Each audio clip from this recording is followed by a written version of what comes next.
याद भूल गया। आप चिंता ना करें कालू, मैं आज ही आपको बुलबुल से खांसी की दवा ला दूंगी। कालू की बहू भी नदी से पानी पीकर घर आ जाती है। सुसर जी, ये क्या, आप तो पूरे जंगल के पक्षियों को इकट्ठे करके बैठे हुए हो मेरे घर में। बेटी, हम तो अपने भाई कालू की खैरियत मालूम करने आए थे। ये ठीक है, नरम नरम भोजन खाने का नाटक करता है ये बीमार होकर। चिड़िया बहन, आप दोनों जाएं, इसे बोलने का पता नहीं है, मेरी दवा ला देना। तुम्हारे जैसी बदतमीज बहू अगर मेरी होती तो पेड़ से उल्टा लटका देता मैं। चुप करके निकलो मेरे घर से, अगर ज्यादा अपनी जबान चलाई तो कैंची से काट दूंगी तुम्हारी जबान, मोटे कबूतर, और भागो यहाँ से, तुम भी चिड़िया कहीं की। फिर चिड़िया और कबूतर वहाँ से चले जाते हैं। कालू की बहू अपने पति जग्गू का नंबर मिलाती है। हेलो हेलो जग्गू, जल्दी घर आओ, नहीं तो मैं अभी के अभी अपनी माँ के पास जा रही हूँ। मैं अभी आया। आ लेने दो एक बार मेरे पति को घर में, देखती हूँ तुम्हें बुड्ढे कहीं के। जग्गू भी घर आ जाता है। क्या हुआ पिंकी, क्यों बार बार फोन कर रही थी? आज इस बुड्ढे ने कबूतर और चिड़िया को बुलाकर मेरी इंसल्ट करवाई है, पूछो इस बुड्ढे से। पिताजी, कितनी बार बोला है आपको कि आप पिंकी को तंग ना किया करें। मेरा तो जीना हराम कर रखा है आपने। रात को सोने देते हैं और ना ही दिन को काम करने देते हैं। मैंने तो कुछ भी नहीं कहा, बहू तो ऐसे ही बोलना शुरू हो गई। हाँ हाँ, पागल हूँ ना मैं जो ऐसे ही बोलती रहती हूँ। मैं अभी जा रही हूँ अपने मैके, इस घर में या मैं रहूंगी या ये बुढ़ा। पिंकी मेरी जान, मुझे थोड़ा सा समय दो, मैं एक दो दिन में कुछ करता हूँ। तब तक इसे उठाकर दूसरे कमरे में रख दो, मुझे गंदी बू आती है इस बुड्ढे से, और ऐसे खांस खांस कर कीटाणु फैलाता रहता है ये बुड्ढा सुसर। और फिर रात हो जाती है और जग्गू अपने पिता का घोंसला उठाकर दूसरे कमरे में रख देता है और साथ में एक घंटी रख देता है। पिताजी, ये घंटी बजा देना अगर कोई काम हुआ तो, और हाँ, बार बार घंटी बजाकर हमें तंग ना करते रहना। जाओ, तुम जाओ। फिर उनके घर के दरवाजे पर दस्तक होती है। मैं कालू की खांसी की दवा लेकर आई हूँ। लाए आंटी जी, मैं दे देता हूँ पिताजी को दवा। नहीं, मैं खुद दे देती हूँ और दवा खाने का तरीका भी समझा देती हूँ कालू भैया को। कालू, मैं समझ सकती हूँ आप इस समय बहुत तकलीफ से गुजर रहे हो। शायद मेरे पालन पोषण में ही कोई कमी रह गई थी, जो मेरा बेटा मुझसे ऐसा कर रहा है। आप जग्गू को हकीकत बता क्यों नहीं देते हैं? शायद हकीकत जानकर जग्गू की आंखें खुल जाएं। नहीं चिड़िया, मेरी पत्नी ने मरते समय मुझसे वचन लिया था कि मैं इस राज को राज ही रखूं। आधी रात को कालू कौवा घंटी बजाता है, जिसकी आवाज से कालू की बहू और बेटा दोनों जाग जाते हैं। जाओ और उसे समझाओ, रात है दिन नहीं है, हमें सो लेने दो। जी पिताजी, क्या बात है? ये खिड़की बंद कर दो बेटा, मुझे ठंड लग रही है। जग्गू वो खिड़की बंद कर देता है और जाते हुए वो घंटी उठाकर अपने पिता से थोड़ी दूर रख देता है। सुबह हो जाती है। जग्गू, मेरी एक बात मानोगे? क्या क्या बात है पिंकी, बताओ। सुसर जी को अनाथालय में छोड़ाओ, सुना है वहाँ बूढ़े पक्षियों को भी आश्रय मिल जाता है। परंतु मुझे अच्छा नहीं लगता कि मैं पिताजी के साथ ऐसा करूं। अगर अच्छा नहीं लगता तो मैं चली जाती हूँ घर छोड़कर, फिर मैं ही अनाथालय चली जाती हूँ। मैं करता हूँ, मैं कुछ करता हूँ। फिर जग्गू कालू कौवे को एक टोकरी में रखता है। जग्गू बेटा, कहाँ जा रहे हो मुझे लेकर? पिताजी, मैं मजबूर हूँ। मेरी पत्नी आपको घर में नहीं रख सकती। मैं आपको अनाथालय छोड़ने जा रहा हूँ। ये सुनकर कालू की आंखों में आंसू आ जाते हैं। जग्गू अपने पिताजी को अनाथालय ले जाता है। अनाथालय वाला पक्षी कालू को देखकर उससे कहता है, आओ आओ कालू, बहुत समय बाद आए हो। तुम तो बूढ़े हो गए। बस ऐसा ही है, मैं अब बीमार रहने लग गया हूँ। इनका नाम लिख लें। यही वो पक्षी हैं जिसकी मैंने आपसे बात की थी। इसे ही मैंने यहाँ छोड़कर जाना है। इनका नाम मुझे पता है और एड्रेस भी। ये सब सुनकर और देखकर जग्गू बहुत हैरान था कि उस पक्षी को ये सब कैसे पता है। जब उसके पिताजी को एक कमरे में ले जाया जाता है तो फिर जग्गू वापस लौटकर आता है। अंकल, एक बात मुझे बताएं, आप मेरे पिताजी को कैसे जानते हैं? मैं इन्हें 5 साल पहले से जानता हूँ। कालू की अपनी कोई संतान नहीं थी और फिर ये और इनकी पत्नी मेरे पास एक बच्चा लेने आए थे। शायद वो तुम ही थे। जग्गू ही है ना नाम तुम्हारा? ये सब जानकर जग्गू की तो आंखें खुली की खुली रह जाती है और वो रोने लग जाता है। तो क्या मैं अपने पिता का सगा बेटा नहीं हूँ? नहीं, ये आपको मेरे अनाथालय से ही लेकर गए थे। मेरे पिता ने मुझे आज तक ये बात बताई ही नहीं और मुझे मालूम ही नहीं होने दिया कि मैं इनका बेटा नहीं हूँ। रोते हुए जग्गू भागकर अपने पिता के पास जाता है, परंतु कालू मर चुका था। वो उस जिंदगी के दुखों और गमों से आजाद हो चुका था। जग्गू वहां बैठकर रोए जा रहा था और अपने किए पर पछता रहा था। अब चाहे जग्गू रो रो कर समंदर बहा दे, समय लौटकर नहीं आने वाला था और शायद बाकी की जिंदगी जग्गू कभी खुशी से नहीं गुजार पाएगा, क्योंकि उसे पता चल चुका था कि जिस अनाथालय में वो अपने पिता को छोड़ने आया था, उसी अनाथालय से उसका पिता उसे कभी लेकर गया था।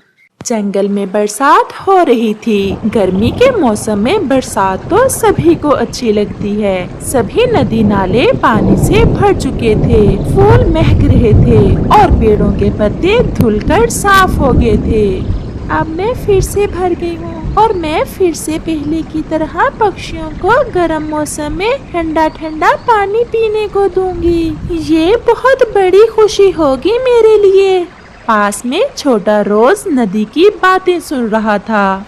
और मैं अपने दोस्तों को सुंदर सी खुशबू दूंगा, जिस खुशबू से अब पूरा जंगल महकेगा। मेरा कोई दुश्मन नहीं है इस जंगल में। कौन अच्छा कौन बुरा, मेरी खुशबू सबके लिए है। और आंटी, अब मैं जल्द जवान हो जाऊंगा और मेरी रंगत और सुर्ख हो जाएगी। दोनों की बातें पेड़ ने सुनी और पेड़ से भी कुछ बोले बिना रहा न गया। मैं फिर से जी उठा। मैं तो मरने ही वाला था। मुझे पानी मिल गया। अब मैं सभी पक्षियों को धूप में साया दूंगा, फल दूंगा और घर बनाने के लिए लकड़ी भी दे सकूंगा। हा हा हा हा, हम सब फिर से जवान हो गए। वो सब ऐसे खुश थे। चिड़िया का बेटा अपने घर में अपनी मम्मा के साथ लिपटा हुआ बैठा था। मम्मा, ये बारिशें कैसे होती हैं? जब सागर पर सूरज राजा की धूप पड़ती है तो सागर का पानी बादलों में बदल जाता है और जब बादलों में पानी बहुत ज्यादा जमा हो जाता है तो हवाएं उन्हें उड़ाकर सूखे जंगलों में ले जाती हैं और फिर बरसात होती है। मम्मा, परंतु मुझे एक बात की समझ नहीं आती कि सागर का पानी खत्म क्यों नहीं होता। क्योंकि सागर बहुत बड़ा है। जितना पानी बादलों में जाता है उससे कहीं ज्यादा पानी बरसात का इकट्ठा दरियाओं और नदी नालों से होता हुआ फिर से सागर में पहुंच जाता है। वो माँ बेटा बैठे ऐसे बातें कर रहे थे और बारिश के मौसम का मजा ले रहे थे। कालू कौवा तो ऐसे मौसम में भी आराम से घर बैठने वाला नहीं था। उसे भूख सता रही थी और वो उड़ते उड़ते नदी की दिशा में आ जाता है। कौवे, क्या भूखे हो? बहुत भूखा हूँ। अब बारिश हो गई है, जल्दी मैं आप सब पक्षियों को मीठे मीठे फल दूंगा। अब आप ऐसा करें कि मेरी जड़ के पास एक चावल का पौधा है, आप उससे चावल खा लें और अपनी भूख मिटाएं। कौवा तुरंत पेड़ से नीचे आता है, वो चावल खा लेता है और फिर अचानक से कौवे को कोई आवाज सुनाई देती है। कौवे कौवे, मैं कब से किसी का इंतजार कर रही हूँ, मेरे पास आओ। ये भोली नदी मुझे बुला रही है। क्या बात है भोली नदी जी? जो पानी मैं जमा कर सकती थी मैंने कर लिया और अब पानी बढ़ रहा है। अगर ऐसे ही बरसात होती रही तो मैं खुद को रोक नहीं पाऊंगी और जंगल में बाढ़ आ जाएगी। ये सुनकर कौवा डर जाता है। भोली नदी जी, अगर बाढ़ आ गई तो बरसात से जो खुशियाँ हमें मिली है सब खत्म हो जाएंगी। तो फिर आप ऐसा करें, जो चिट्ठी मैंने बादलों के नाम लिखी है आप इस चिट्ठी को बादलों तक पहुंचा दें। परंतु भोली नदी जी, मुझे तो नहीं पता कि बादल कहाँ मिलेंगे। सागर पर जाएं, आप अपने साथ चिड़िया को ले जाएं। चिड़िया को सब पता है कि बादल कहाँ रहते हैं। मैं जल्दी से जाता हूँ, परंतु भोली नदी तब तक आप खुद पर काबू रखें और जंगल में बाढ़ ना आने देना। बस जल्दी जाओ, समय थोड़ा है। कौवा तुरंत चिड़िया के घर जाता है। कौवा चिड़िया के दरवाजे पर दस्तक देता है। कौन कौन है ऐसी बारिश में? चिड़िया बहन, मैं कालू कौवा हूँ, जल्दी से दरवाजा खोलें। मैं नदी पर गया था और नदी का पानी बहुत ऊपर तक आ गया है। ये चिट्ठी मुझे नदी ने दी है, हमें ये बादलों तक पहुँचाना होगी। क्या नदी में बाढ़ आने वाली है? समय बहुत थोड़ा है। भोली नदी ने कहा है कि जल्दी से ये चिट्ठी पहुंचाओ और उसी ने मुझे आपको साथ ले जाने का कहा था। कुकू बेटा, मैं और आपका अंकल बादलों के पास जा रहे हैं। आप सो जाओ, हम थोड़ी देर में वापस आ जाएंगे। मम्मा, आप जाएं, जल्दी जाएं, सब पक्षियों की जिंदगी का मसला है। फिर कौवा और चिड़िया घर से निकलते हैं। बारिश भी थी, परंतु चिड़िया और कौवा अपने दोस्तों को बाढ़ से बचाने के लिए उड़ते हैं। वो सागर पर बादलों के पास पहुंच जाते हैं और जाकर वो चिट्ठी बादल को देते हैं, जिसे बादल पढ़ता है। बादल जी, भोली नदी ने कहा है कि अगर बारिश ना रुकी तो सब खुशियाँ खत्म हो जाएंगी जो बरसात ने हमें दी हैं। तो क्या भोली नदी भर चुकी है? अभी नदी में थोड़ी बहुत गुंजाइश थी, बस आप जल्दी से बादलों को वापस बुला लें। तो फिर ऐसा करें, आप ये मेरी चिट्ठी लेकर हवाओं की रानी के पास जाएं और हवाओं की रानी को मेरी चिट्ठी दें, फिर ही वो बादलों को उड़ाकर वापस लाएगी। फिर चिड़िया और कौवा जल्दी से बादल की हवाओं के लिए लिखी हुई चिट्ठी हवाओं की रानी के पास लेकर जाते हैं। हवाओं की रानी पहाड़ों में संगीत गा रही थी। रानी रानी, हम पहाड़ों वाले जंगल से आए हैं। हमारे जंगल में बरसात बहुत ज्यादा हो रही है और नदी जी ने हमें बादलों के पास भेजा था और फिर बादल जी ने ये चिट्ठी आपके नाम दी है। चिड़िया, मुझे पढ़कर बताओ कि बादल भैया ने क्या लिखा है इस चिट्ठी में। हवाओं की रानी, आप जल्दी से इन पक्षियों के साथ जाएं और जो बादल इनके जंगल में बरसात कर रहे हैं उन्हें उड़ाकर कहीं और सूखे जंगल में ले जाएं। तो क्या आपके जंगल में बाढ़ आने वाली है? नदी नाले सभी भर चुके हैं। अगर कुछ देर और बरसात होती रही तो बाढ़ आ जाएगी। आप मेरे पीछे पीछे आए और मैं जाती हूँ और बादलों को उड़ा ले जाती हूँ। ऐसे हवाओं की रानी तेजी से आगे बढ़ती है। कौवा और चिड़िया रानी के पीछे पीछे चलते हैं और फिर हवाओं की रानी बादलों को उड़ाकर दूर सूखे जंगल में ले जाती है। बारिश रुक जाती है। हमने कर लिया, हमने अपने जंगल को बाढ़ से बचा लिया। अगर आप ऐसे कोशिश ना करते तो बहुत बुरा होने वाला था। शायद मैं भी अपनी जवानी ना देख पाता और पानी में डूबकर मर जाता। और मैं भी अपने दोस्तों को फल ना दे पाता। चिड़िया बहन, मुझे तो जोरों की भूख लग गई है। क्या आपके घर में कुछ खाने को है? कौवे भैया, आप मेरे साथ चलें, मेरे पास भोजन है। फिर वो दोनों वहाँ से चले जाते हैं।